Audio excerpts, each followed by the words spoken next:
23장 26절하고 28절까지인데요.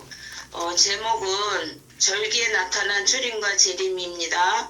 가로하시고 속죄일 하시면 됩니다. 제가 본문 말씀 읽어드리겠습니다. 레위기 23장 26절 말씀.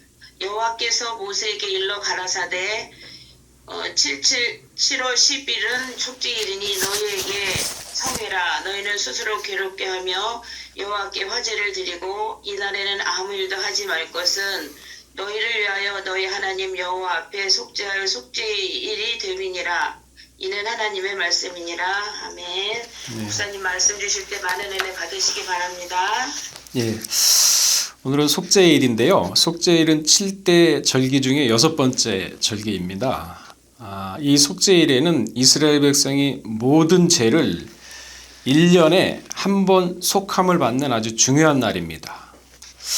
속죄제가 있고 속죄일이 있는데 차이점이 있다면 뭐냐면은 속죄제, 그러니까 속죄제물은요, 개인적인 죄를 용서받기 위하여 제사를 드리는 것으로서 이거는 아주 수시로 드렸습니다. 그러나 속죄일은 국가적이고 민족적인 제사로서 1년에 한 번 드려지는 전체적인 제사입니다. 그러니까 속죄일의 특징을 보게 되면은 대제사장이 속죄소에 짐승의 피를 가지고 들어가서 딱 1년에 한 번 딱 들어가서 죄를 사하는 건데, 그 방법에 있어서는 염소 2마리를 놓고 제비를 뽑습니다. 또는 양이죠. 그래서 뽑힌 염소는 하나님께 번제물로 드려지고, 그렇지 않고 다른 한 염소는 아사셀 염소라 그래가지고 광야에 버려집니다.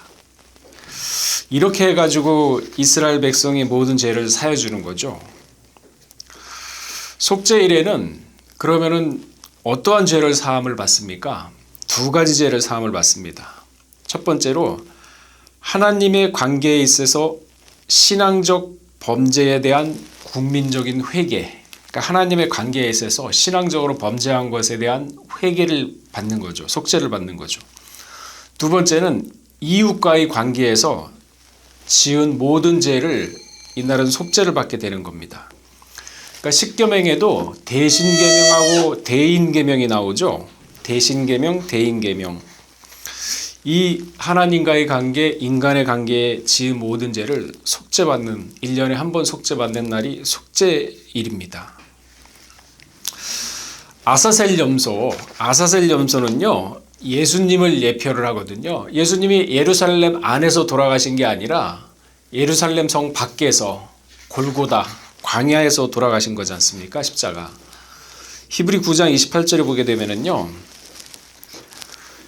그리스도도 많은 사람의 죄를 담당하시려고 단번에 들이신 바 되었고 구원에 이르게 하기 위하여 죄와 상관없이 자기를 바라는 자들에게 2번 나타나시리라. 많은 사람의 죄를 담당하기 위해서 단 한 번 드려졌습니다. 아사셀 양으로. 이처럼 속죄일에는 죄를 사함을 받게 되면은 1년간 죄가 없는 것처럼 용서를 받고 하나님의 백성으로서의 신분이 연장이 되는 것입니다. 그러니까 만일 이 속죄일이 없다 그러면은 죄를 용서받을 수도 없고 제사함을 할 수도 없고 하나님의 백성이 될 수도 없게 되는 거죠. 죄는요, 히브리어로 하말티아라고 합니다. 하말티아. 그러니까 이게 무슨 뜻이냐? 관역을 빗나갔다라는 뜻입니다. 그러니까 하나님의 뜻에 맞지 않는 모든 것은 다 죄가 되는 것입니다. 하나님의 뜻에 빗나가는 것은 다 죄가 된다고 얘기를 하는 것이죠. 이 죄라는 뜻이 하말티아인데 그러한 의미를 가지고 있습니다. 그리고 이 속죄일에는 아무것도 하지 말라 그랬거든요. 28절에 보면은 오늘 읽으셨잖아요. 이날에는 아무 일도 하지 말 것을 너희를 위하여 너희 하나님 여호와 앞에 속죄할 속죄일이 됨이니라. 아무 일도 하지 말라. 그러니까 속죄일은 7월 10일부터 15일까지 안식일처럼, 안식일에는 아무것도 하지 않지 않습니까? 안식일처럼 아무것도 일을 해서는 안 된다. 만일 이날에 일을 하게 되면은 하나님의 백성으로서 끊어지게 된다. 이렇게 얘기를 하고 있습니다. 그러면 아무 일도 하지 말고 뭐를 하고 있어야 될까요? 이때는 금식을 하면서 자기의 죄를 회개하는 일만 오로지 해야 되는 것입니다. 왜 이렇게 하셨는가? 이것은 죄 없이 하는 것이 그 어떠한 일보다도 최우선의 일이 되기 때문에 이렇게 시킨 거죠. 아무 일도 하지 말고 오직 금식하면서 회개만 하라. 하나님의 백성으로서 가장 우선시되고 중요한 일이 무엇인가? 죄를 없애는 일이에요. 죄를 없애는 일. 예수님이 이 땅에 오신 목적 1순위가 뭔가요? 온 인류의 죄를 사해 주는 것이 그 목적이죠. 죄를 없이 하는 것이 최선의 목적이고 최고의 방책인 것입니다. 그래서 예수님이 공생의 3년 동안 수많은 병자를 고쳐주시면서 하신 말씀이 뭐라고 하셨습니까? 병자를 고쳐주면서 내 죄에서 구원을 받았다, 이 말씀을 항상 많이 하시죠. 이 말씀을 선포를 하십니다. 우리는 사실 날마다 회개를 하면서 살아가야 합니다. 큰 죄는 예수님의 십자가로 말미암아 죄사함을 받았지만은 날마다 살아가면서 행동과 말과 마음으로 죄를 짓는 거, 이거는 회개를 해야 되는 거거든요. 요한복음 13장 10절에 그 말씀이 있습니다.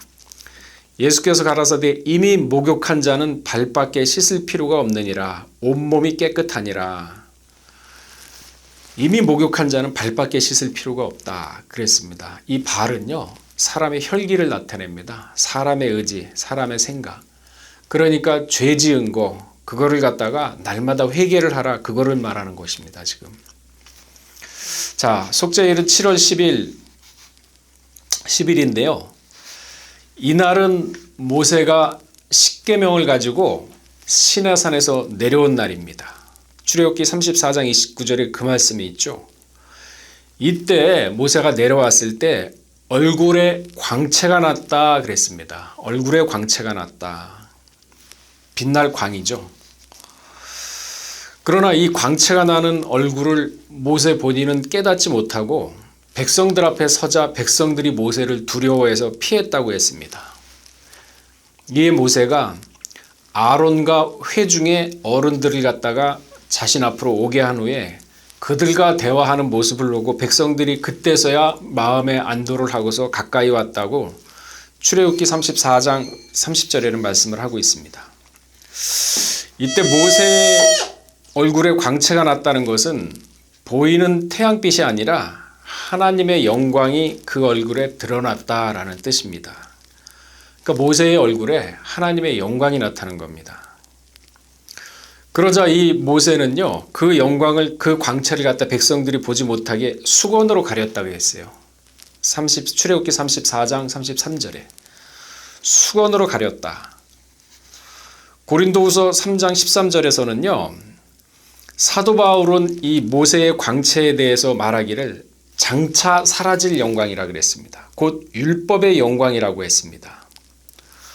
13절에 보면은 우리는 모세가 이스라엘 자손들로 장차 없어질 것에 결국을 주목치 못하게 하려고 수건을 그 얼굴에 쓴 것 같이 아니하노라. 그러니까 모세에 나타났던 그 영광은요, 율법의 영광입니다. 율법. 그러나 이 모세의 율법의 영광인 것도 일시적이지 않습니까? 영원히 지속되는 거 아니지 않습니까? 일시적인 거거든요. 그런데도 백성은 깨닫지 못하고 더 큰 영광이 있다고 지금 사도 바울이 얘기하는데 그것은 무엇이냐? 복음을 듣는 거. 지금 우리가 말씀을 듣는 게 더 큰 영광이라고 얘기를 하는 것입니다.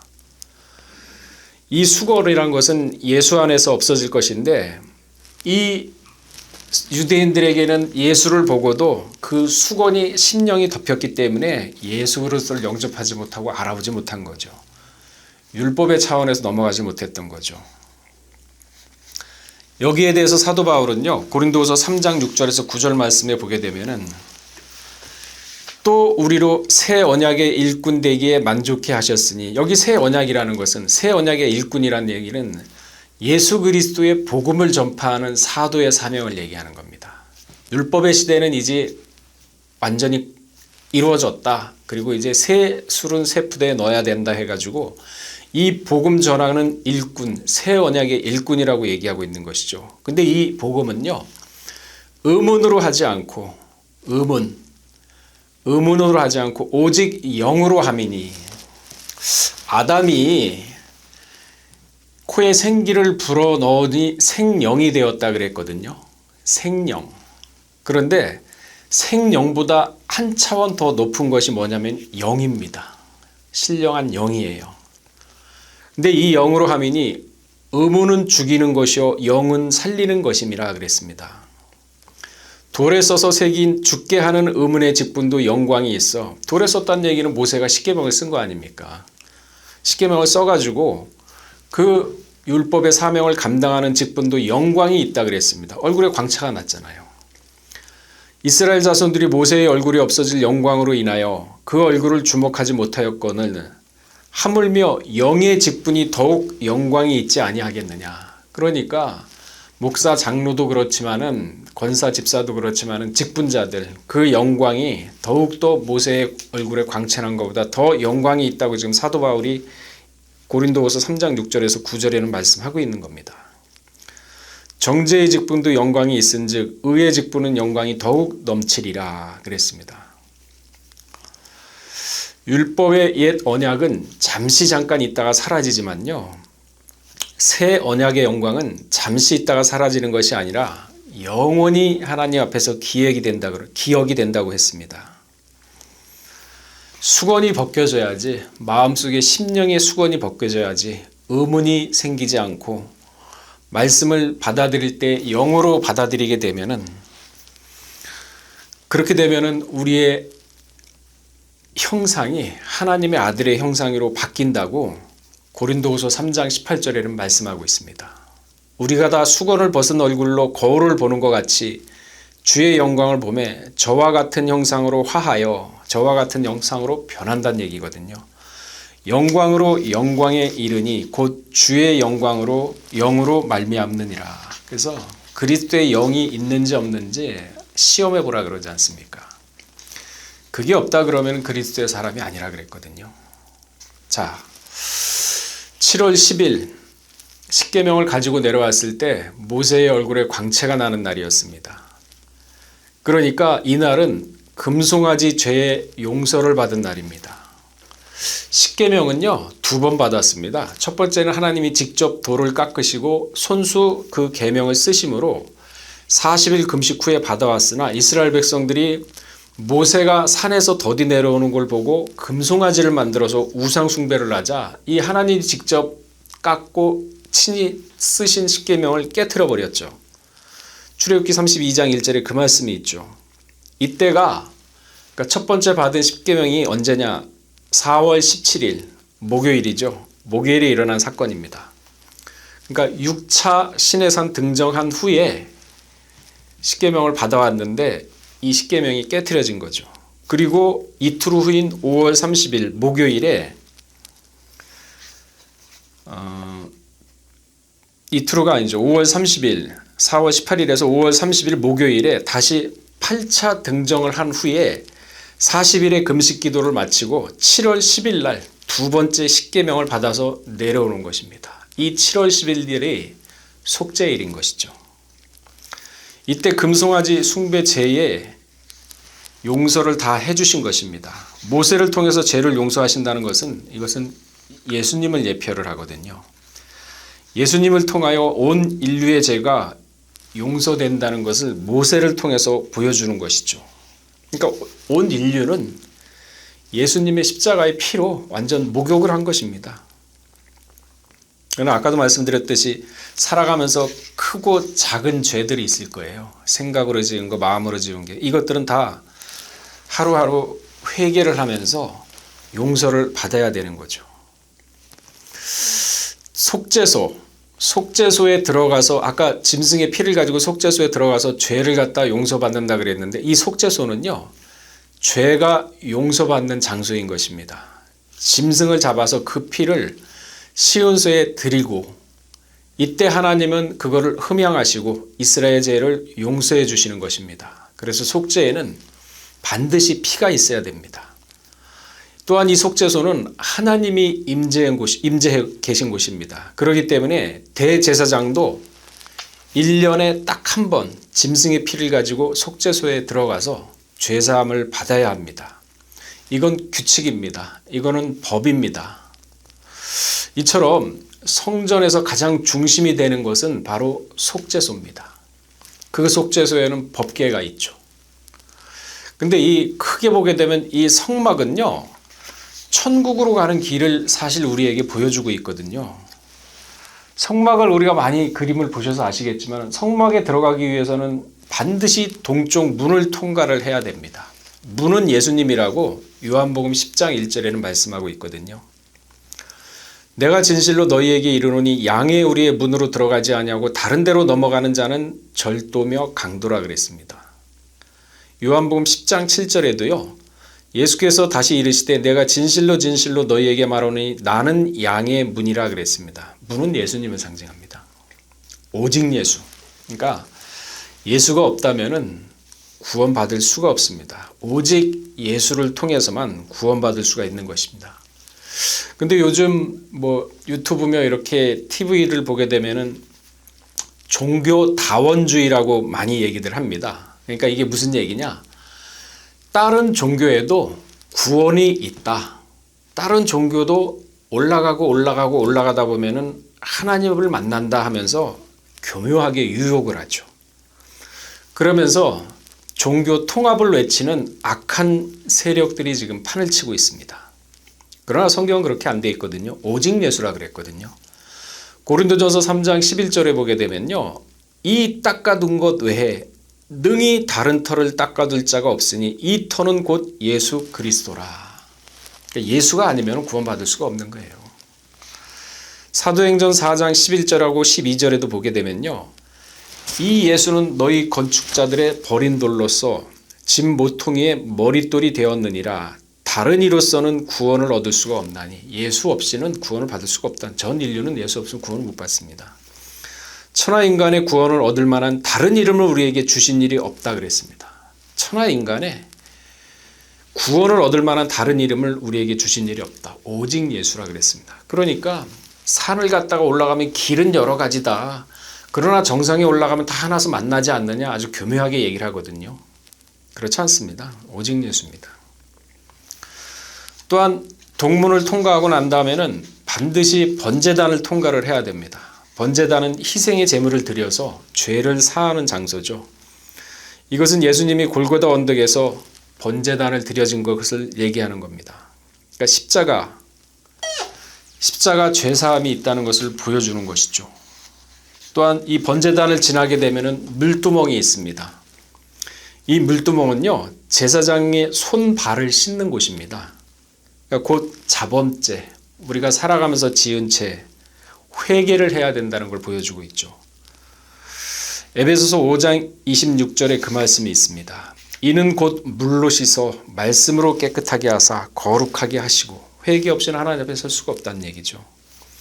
모든 사람이 범죄하여 하나님의 영광에 이르지 못하고 의인은 분명 한 사람도 없다 그랬습니다. 이 지구상에는.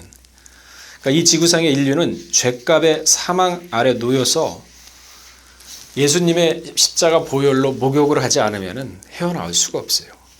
그게 바로 물두멍입니다. 물두멍. 물두멍을 지나게 되면 또 등대가 나오죠. 이 등대는 감람나무 기름으로 불을 밝히는 것입니다. 성령을 얘기하죠. 성령, 하나님의 신령한 영, 사람의 영혼이 세상의 등불이 되어야 함을 보여주고 있습니다. 잠언서 20장 27절에 그 말씀이 있죠.